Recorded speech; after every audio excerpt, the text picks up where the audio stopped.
बिस्मिल्लाहिर्रहमानिर्रहीम। सैरोसिन एक ब्रांड का नाम है। इसका जेनरिक नेम सिप्रोफ्लैक्सासिन है। सैरोसिन हाई नोन फार्मास्यूटिकल कंपनी की प्रोडक्ट है।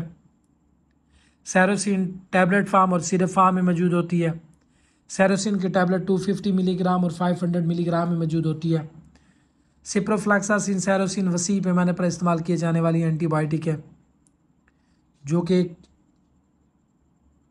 अपने फ़ायदे की वजह से बहुत ज़्यादा प्रिस्क्राइब की जाने वाली मेडिसिन है। सैरोसिन यूरिनरी ट्रैक्ट इन्फेक्शन, छाती के इन्फेक्शन, कान के इन्फेक्शन, साइनस के इन्फेक्शन, गुर्दों के इन्फेक्शन, आंतों के इन्फेक्शन, हड्डियों और जोड़ों के इन्फेक्शन, टाइफाइड बुखार में, जल्द के इन्फेक्शन में, ऑपरेशन के बाद, सर्जरी के बाद ज़ख़म को बेहतर करने के लिए, इन्फेक्शन को कंट्रोल करने के लिए इसका इस्तेमाल किया जाता है। ख़ासकर यूरिनरी ट्रैक्ट इन्फेक्शन और टाइफाइड बुखार में इसका वसी पैमाने पर इस्तेमाल किया जाता है। ये एक प्रिस्क्राइब मेडिसिन है, इसको सेल्फ मेडिकेशन के तौर पर इस्तेमाल करने से गुरेज करना चाहिए। सिप्रोफ्लैक्सासिन की कंट्राइंडिकेशन के हवाले से अगर बात की जाए, हामला ख़वातीन और दूध पिलाने वाली माओं में इसको तजवीज़ नहीं किया जाता।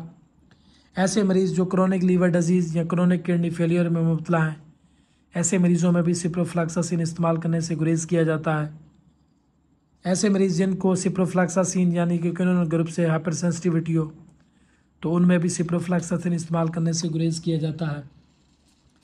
मुअज़्ज़ज़ सामीन इकराम, साइड इफ़ेक्ट्स के हवाले से अगर बात की जाए, सिप्रोफ्लैक्सासिन सैरोसिन के साइड इफ़ेक्ट्स वॉमिटिंग हो सकती है, मतली हो सकती है, दस्त हो सकते हैं, पेट में दर्द होता है, भूख में कमी हो सकती है, गनुदगी हो सकती है, सर चक्कर आ सकते हैं, जल्द पर ख़ारिश हो सकती है, दिल की धड़कन तेज़ हो सकती है, खून में सफ़ेद खुलियों की तादाद कम हो सकती है। डोजेस के हवाले से अगर बात की जाए, सिप्रोफ्लैक्सासिन की जो डोज़ है 250 मिलीग्राम और 500 मिलीग्राम में मौजूद होती है। बालकों में अमूमी तौर पर जो डोज़ का तयन होता है वो आपका डॉक्टर बीमारी की शिद्दत के मुताबिक तय करता है, और इसका दौरानिया आपका डॉक्टर आपकी बीमारी और आपके वज़न और जिस्म के हिसाब से तय करता है।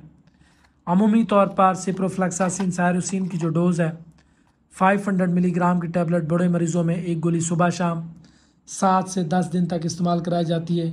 मज़ीद इसका दौरानिया मरीज़ की बीमारी के कंडीशन के मुताबिक तय किया जाता है। ऐसे मरीज़ जो सिप्रोफ्लैक्सासिन जिनको रिकमेंड की जाती है, तो उनको चाहिए कि वो अपने डॉक्टर को फॉलो करें और कोर्स को मुकम्मल करें। जब तक आपका डॉक्टर आपको एंटीबायोटिक बंद करने का ना कहे, तब तक आप एंटीबायोटिक को इस्तेमाल करते रहें। बहुत से लोग एंटीबायोटिक इस्तेमाल करते हुए बड़ी गलती करते हैं और एंटीबायोटिक को 1 से 2 दिन इस्तेमाल करते हैं, और टेम्परेरी तौर पर जब वो ठीक हो जाते हैं और मेडिसिन को बंद कर देते हैं, तो जिसकी वजह से जब उनको दोबारा इन्फेक्शन होता है तो निस्बतन पहले की निस्बत बहुत ज़्यादा होता है। तो ऐसी सूरत से बचने के लिए ज़रूरी है कि एंटीबायोटिक को सिर्फ़ और सिर्फ मुस्तनिद डॉक्टर के मशवरे के मुताबिक इस्तेमाल करना चाहिए। एंटीबायोटिक का शुमार ज़िंदगी बचाने वाली मेडिसिन में होता है, तो लिहाजा कोशिश किया करें जब भी आप बीमार हों तो सेल्फ मेडिकेशन के तौर पर किसी भी एंटीबायोटिक को लेने से गुरेज करें। सिर्फ़ और सिर्फ मुस्तनिद डॉक्टर के मशवरे के मुताबिक दवाई का इस्तेमाल करें।